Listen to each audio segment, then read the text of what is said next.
Yay. Happy New Year, Laramie. Everybody, we appreciate you listening to the Talk Shop in Studio 255. I'm Eric Henderson with Elle Cameron this morning. And Elle, take that swig of coffee, enjoy it, but don't burn yourself. Don't burn yourself. And don't spill it, right? Yeah, That's and in all due respect, 2025 comes to a close. So much happens in 365 days, and we look forward with goals and aspirations for 2026. And you brought some history forward in our conversations prior to the show, and one was the very first employee, Lillian Zuniga, of KOCA 93.5 FM. Because I told her, we went to lunch on New Year's Day, and I told her I was at the radio station, and she went off. Like, she was so excited. She started talking about the murals and the history, and her daughter had a program. Her daughter was one of the... And what's her daughter's name? You know, I wish I could say it correctly, and I'm not going to say it. But yeah, all right. Shout out. She knows who she is. And how long have you known Lillian? Almost 10 years, I guess. Yeah, wonderful. Maybe a little bit How'd you two meet? We worked together at the Department of Health. Okay. Yeah, she was the... and is she still in that department? No, she's at the Department of Transportation now. Okay. Yeah, no, we're gone. Went the other way. Hey, but can I talk about some other people? Lillian, you're invited to the Talk Shop. You're absolutely invited. In 2026, you know, I don't want to go without remembering Stefan Lucero, the artist that was commissioned to do Paredes Hablanos, the Walls That Speak. And that 3-panel mural is fabulous, and the history of it is totally wonderful. And it's the 250th year of America being celebrated this year, and what a way for us to be a part of that, Lillian. But to have you in and others who could speak to that commissioned artwork back in the origins of this station, that would be wonderful. It would be cool. Yeah, and you had another topic, nice celebration. And Lillian, she might come. Lillian, please come. Yeah, Lillian, come over. Or we can come to you. Yeah, we might even bring the mural to you. Maybe that's what we do. That's huge. We're looking at doing a traveling mural for the Lincoln Community Center, which would have been where probably Lillian started. Lillian would have probably started in the Lincoln Community Center. Yeah. And Mario Flores, one of the board members that helped save the Lincoln Community Center, also going to be one of our guests on the program for some heritage and obviously John and Connie Coca and any of the original board members, Jim Petty and so many others that were founders of 93.5 FM to come back in and retouch 24 years later. Yeah, that would be awesome. 24 years later, and look what's happened. The Gem City of the Plains and one of our most marvelous assets. Absolutely. Like these local airwaves, they're wonderful. So much happening in our world. What did you bring in this morning? Yes, because I ran into people this week for various reasons. So a couple of people, and I mentioned to them about being here on 93.5. So the first one is Mr. Sam Burkett. Do you know who Sam Burkett is? Sam Burkett comes in and he does a Brown and Gold Sports Report with me on occasion. He wants to talk about disabilities. And he is also a representative on the Council for Disability, I believe with the city as well as perhaps higher. You know, I wouldn't know all the details of what he's doing. Sam Burkett, you're welcome. Yeah, to the he said specifically like with us. He would like to come in with us. Good. Is he coming this morning? No. Well, get him in. He likes Mondays. About the invitation. We talked about putting the invitation out there. Good. And so here's the invitation, you know, Sam. Come on in. Elle, it's wonderful to invite Sam. It's also wonderful that we take this opportunity to invite you, the listener, and whatever organizations you have that you're a part of, let 93.5 FM, the Talk Shop, be your voice. Come to the microphone. Let everyone have a voice. Let no one be disenfranchised. Make everyone a part of the conversation. Yeah. What else do you have? Okay, Greg Hunter. Greg Hunter. Mr. Greg Hunter. I'm getting my pen out. I've got notes. Right. He talked to me a lot about being on Glenn Beck, and he's in Casper. And then, of course, the conversation came back to us, to 93.5. And Greg has, he has opinions. Like number one, and I hate to quote Greg, but I'm going to try. You wouldn't mess with your neighbor's cattle. Why are you messing with your neighbor's womb? Greg, you're welcome to come in and correct me. And then, why don't we legalize natural plants? Those are two of Greg's hot topics. Why aren't marijuana, opioids, psychedelics?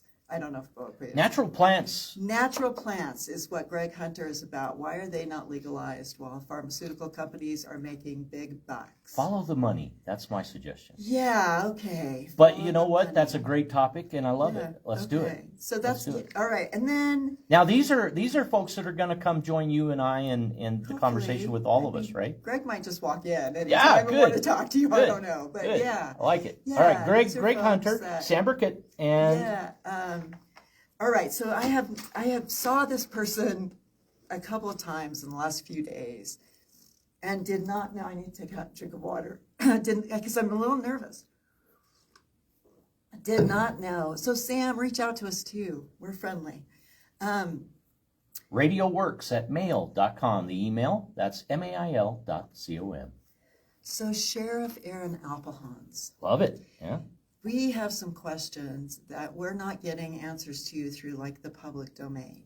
And we're just asking for some transparency on what is going on in Albany County with ICE, with immigration, just overall. Let's hear some good news from Sheriff Appelhans. I think I will credit in July of 2025, we'll credit Sheriff Appelhans with speaking candidly following an ACLU representative speaking at the Progressive Voter Alliance. Okay. That was on the third Monday of July. It's always on the third Monday of each month. Right.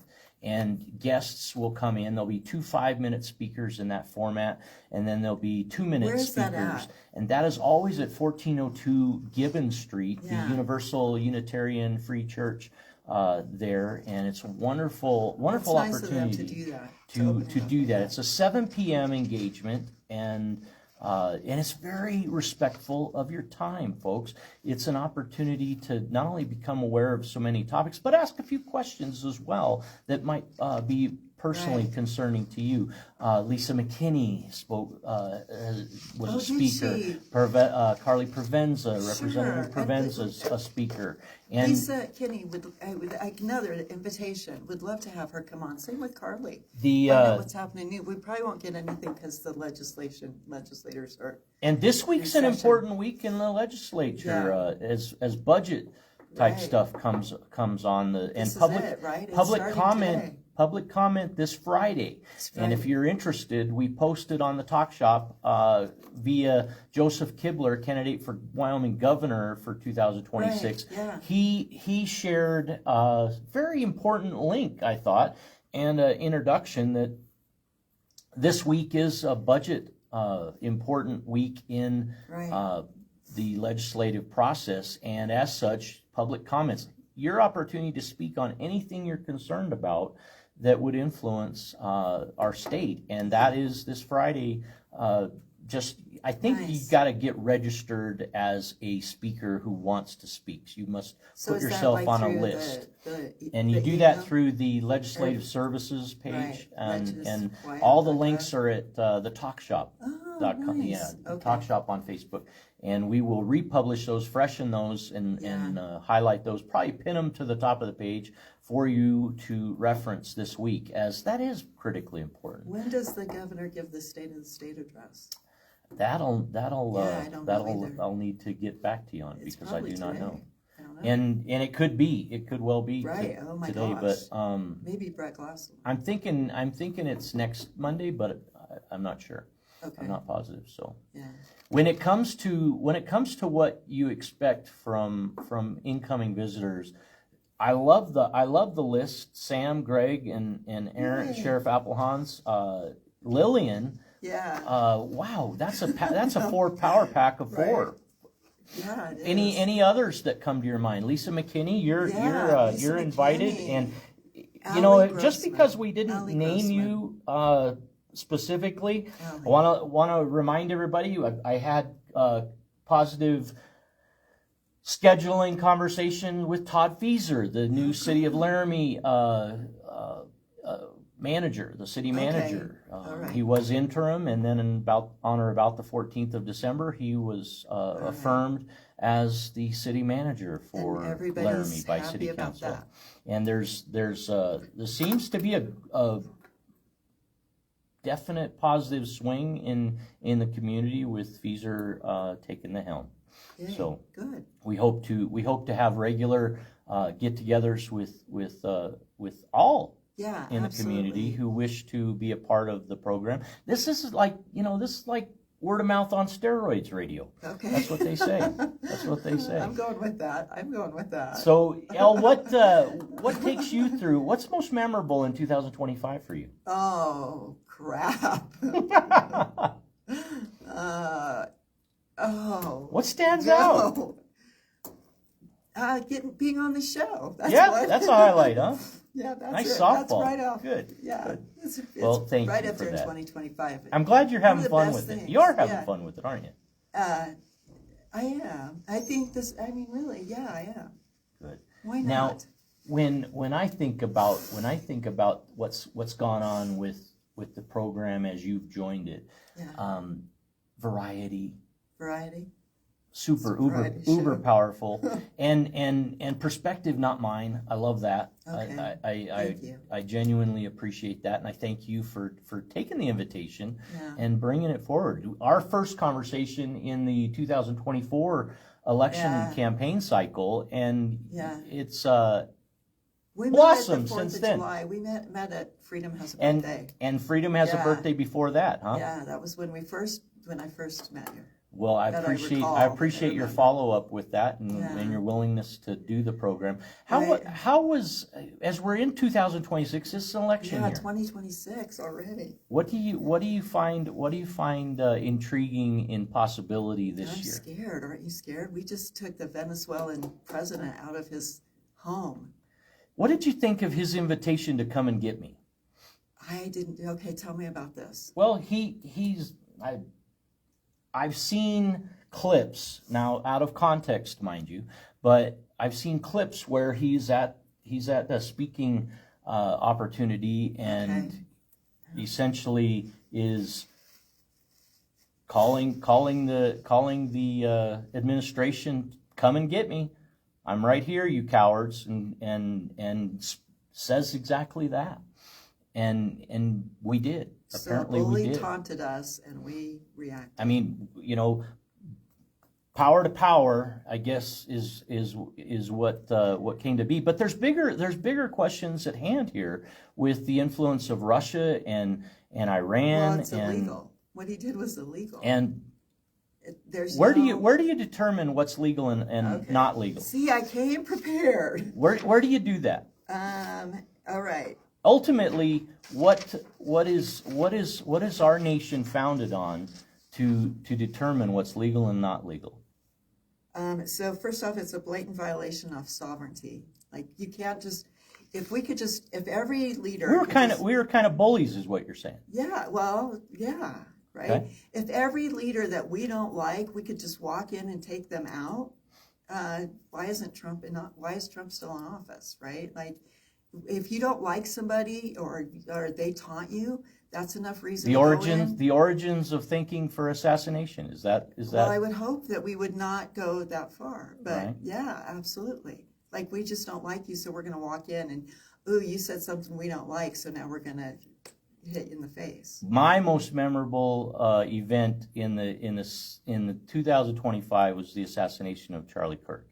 It really meant a lot to you. That was very impactful because I absolutely appreciate the conversations. Some conversations are not easy. Some conversations are not the most pleasant and comfort, but they are important still to have. I do believe that conversation is something in the critical. way we have them, though? That's probably, absolutely. But who knows what anyone? Do we have to be angry to have a conversation? Do we have to get to, like, we're over the top just to have a conversation? I hope not. Disagree. I hope not. To disagree. I do hope not. But I would say in video after video, I've not seen hostility in those formats where Charlie Kirk spoke, or I certainly didn't see. I certainly didn't see in the limited viewing. I've not seen 100% of the videos, but I do. What do you think of the drug boats that have been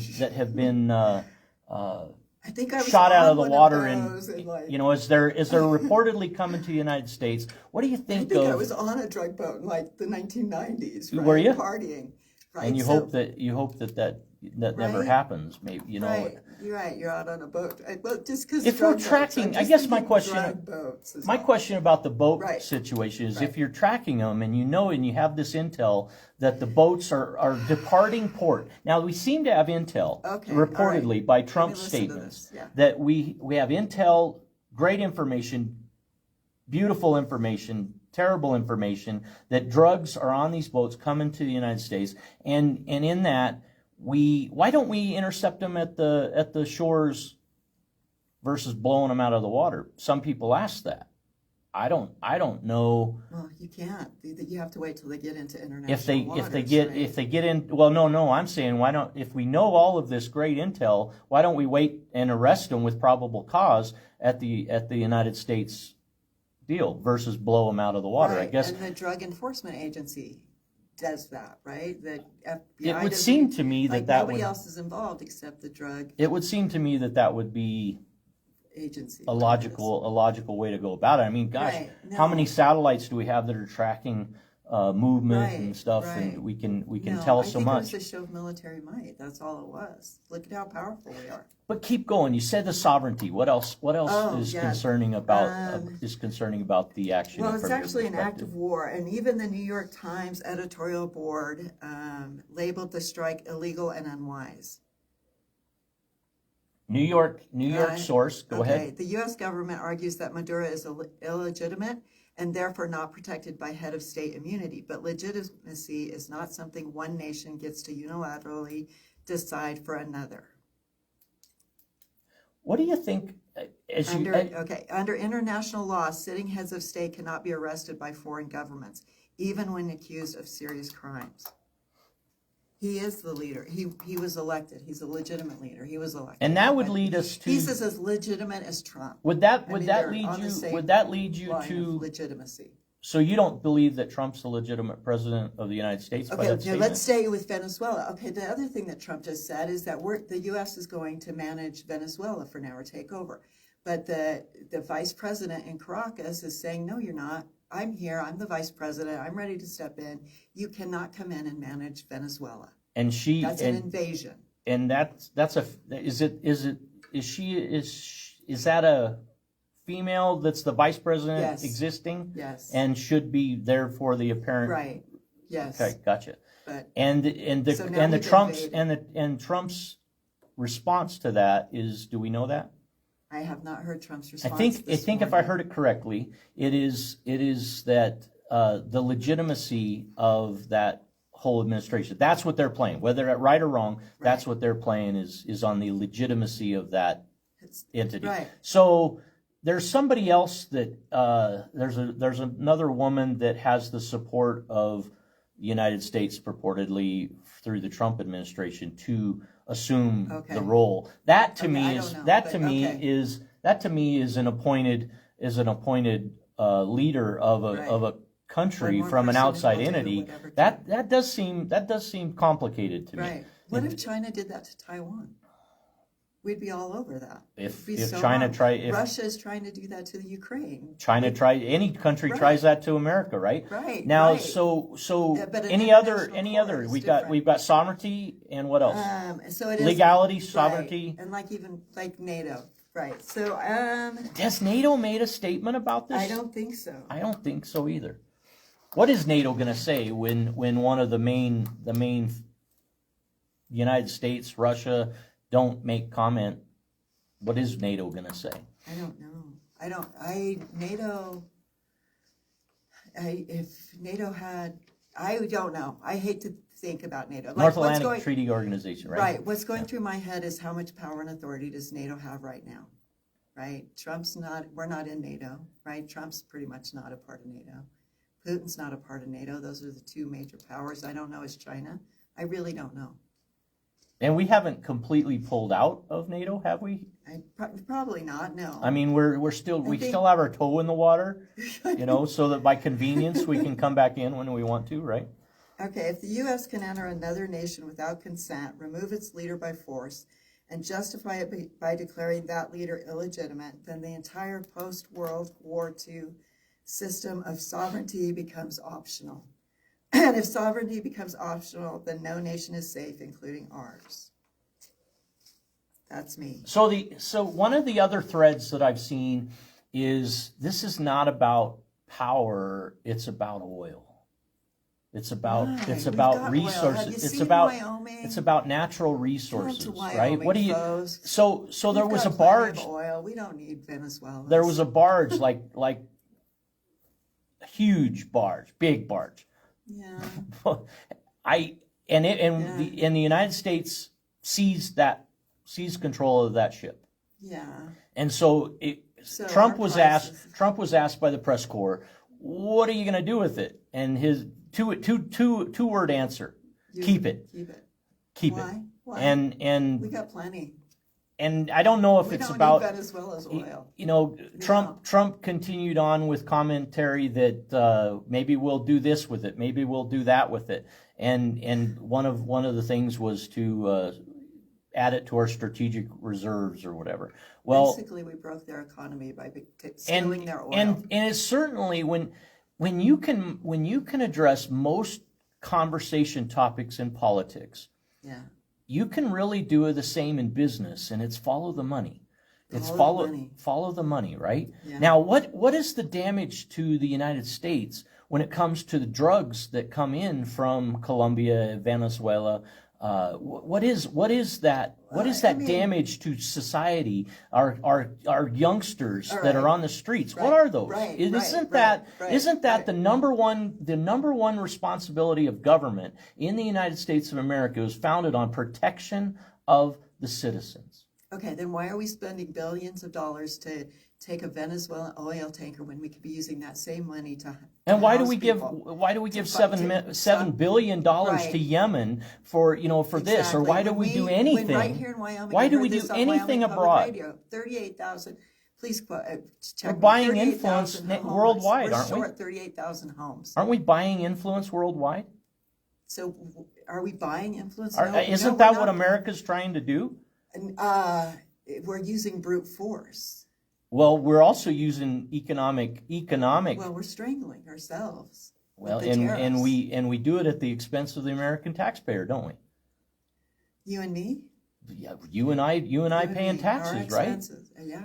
I mean, I don't know. I heard another thing yesterday, and it was that if it was something about federal land holdings, if liquidated, they could, if liquidated, every citizen in the United States could be a millionaire.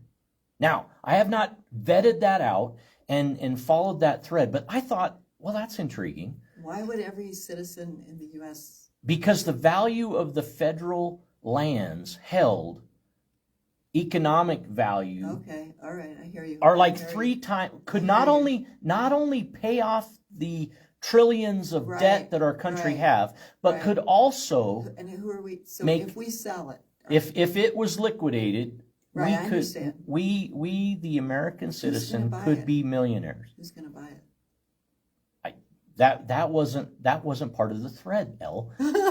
But good question. Do you like free access to public land purchase? Do you like everyone being able worldwide buyers or limited buyers? What is your perspective on that?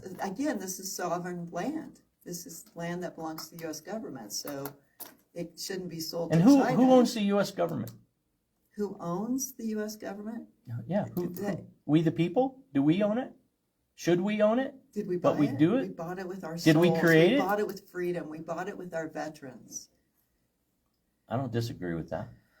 I do believe that the government should work for the people. And therefore I believe the people should own the government. I think that's the intent of government. I think that is the original intent of government is But when to asked that, represent but when the asked people, that question, to provide for the people, to provide roads. To isn't it provide- crazy? Isn't it crazy the pause that we have when asked that question? Who What?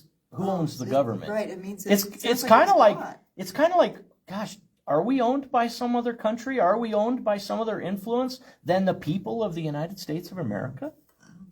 Wow, dude. Wow, you went somewhere. I'm not sure that everyone in the United States trusts that they hold the power, that our vote matters No, not that at all. much. Not at all. No. Why is Donald Trump in office? Which No. I'm a segue from there. And not even that. Let's even. I know you want to segue, but let's even get local because I keep saying Donald Trump. That's But where I let's was even going. look at the Freedom Caucus. Yeah. Like, look right here in Wyoming. Look at who's been elected in Wyoming. No, our government is not working for the people. Known candidates for Wyoming governor 2026 race. Let's go there. I don't. Yeah. Do you have So- the list? Barlow, Okay. Eric used to be Speaker of the House. Was a Brent senator. Bien, Who? Bien from Sheridan Cody area. Okay, I don't know. Brent, and then Joseph Kibler. Yeah. Those are the three candidates for governor in the Okay. 2026 race that I'm aware of prior to the May 15th, Okay. 2026 filing And Governor Gordon's not period. running. And he is not announced. supposedly he would term out. Now I don't know if there's no term some limits on government. under conversations that could be challenged, and maybe Yeah. he might seek or might be supported for a third term Right. in that regard. But I Right. think that's probably the way of people having that conversation in the presidential consideration as Right. well. I But don't there's know one that it's. specific candidate that you want to talk about. Oh well, in this conversation, I would follow the trail of Joseph Kibler. Yeah. Joseph Kibler, a registered Republican, as I understand it, Right.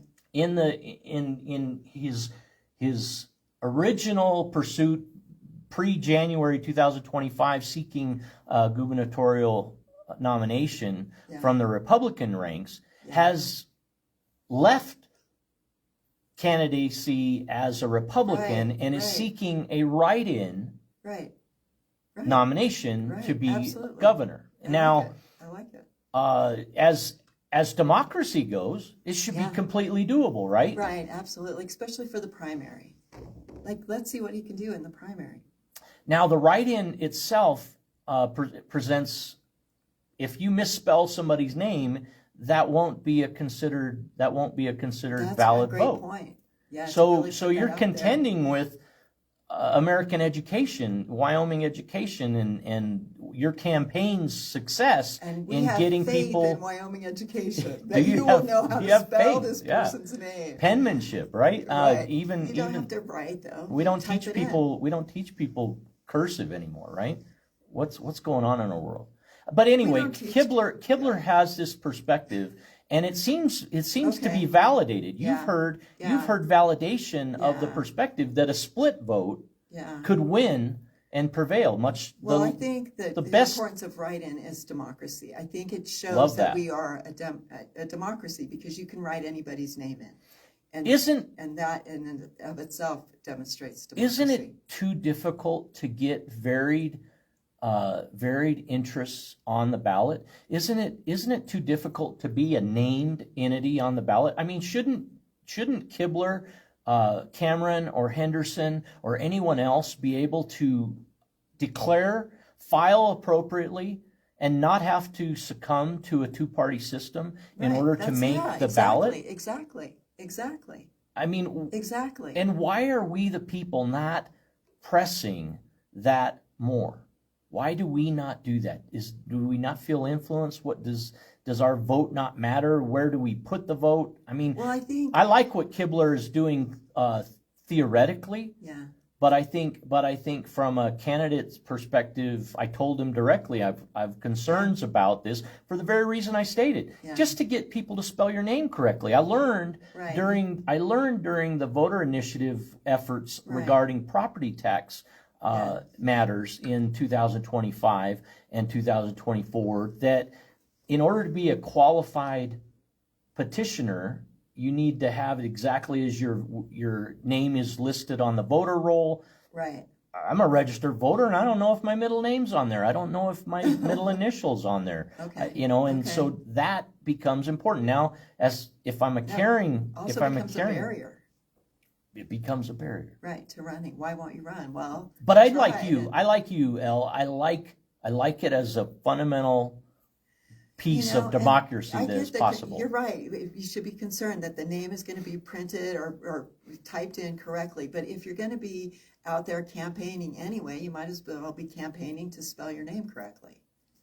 Fair enough. Yeah. But I believe that you shouldn't have to worry about that. If you want to be Joseph Kibler on an independent or an unaffiliated, you should be able to be printed there for a valid choice. We shouldn't need a barrier. We shouldn't need a systemic a barrier. Right. And that is a systemic barrier, plain and simple. Absolutely. Right there. Yeah, absolutely. So Secretary of State Chuck Gray, welcome to come on in. Would you put that in your efforts this legislative session to get that changed?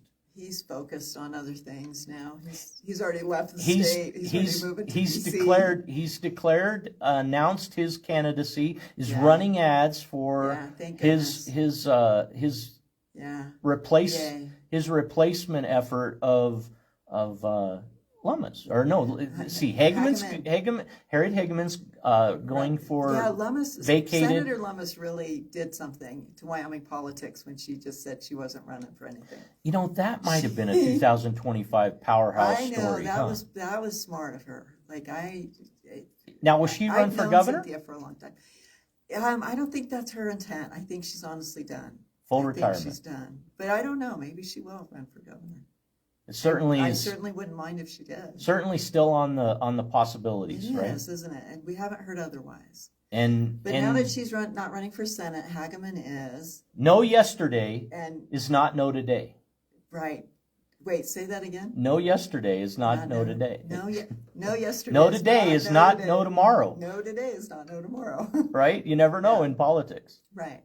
Or anything, perhaps. So I'm happy. Yeah, Chuck Gray, run so that means catch everybody up. The Secretary of State office is now open. What's the domino effect with Senator Lummis announcing her retirement? What's the domino effect? What have we heard? Everything's open now. All of it. All of it. Senator Barrasso would be the senior statesman. He's in for 6 years. 5 now. Harriet Hageman announced she will go for Senator Lummis's vacated. She's out of the House position. So she's out of the U.S. House. Lummis is out of the Chuck Senate. Gray has announced he's going for the U.S. House. Secretary of State. Which means Secretary of State vacates. Yeah. Who seeks Secretary of State? Right, someone who knows. Well, Kurt Meyer? Wouldn't that be interesting? Wouldn't that be What other names would you consider viable candidates for? Now, this is not an endorsement, but what other? I mentioned Kurt Meyer because Kurt Meyer was at an earlier state land board meeting, and Kurt Meyer took the time, which Governor Gordon did not take the time, to meet with more than 40 state citizens from around the state, 23 counties, and in a state land board announcement that they will seek an appeal on a recent decision up around Glen Rock, and that matter is going to be taken up by Keith Couts, the Attorney General, and in an appeal, feeling that there was an incorrect decision made. So they will pursue that. Now, what was most appalling to me is that not that they went to executive session 2 minutes 10 seconds so into the meeting and then made 40 or 50 citizens wait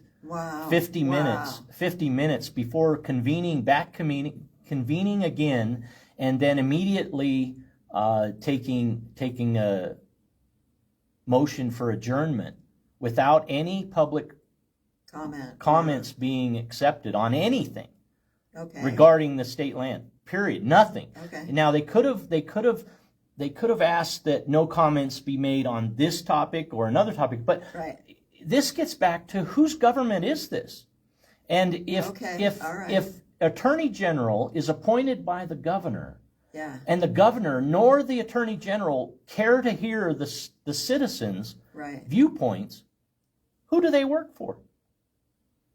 Good question. Now, Good now question. 40 people were And how do we hold them furious. accountable? They were furious. And in the Yeah. commentary, only Chuck Gray spoke on valuing hearing Okay. the public at that meeting. Now, they could have adjourned.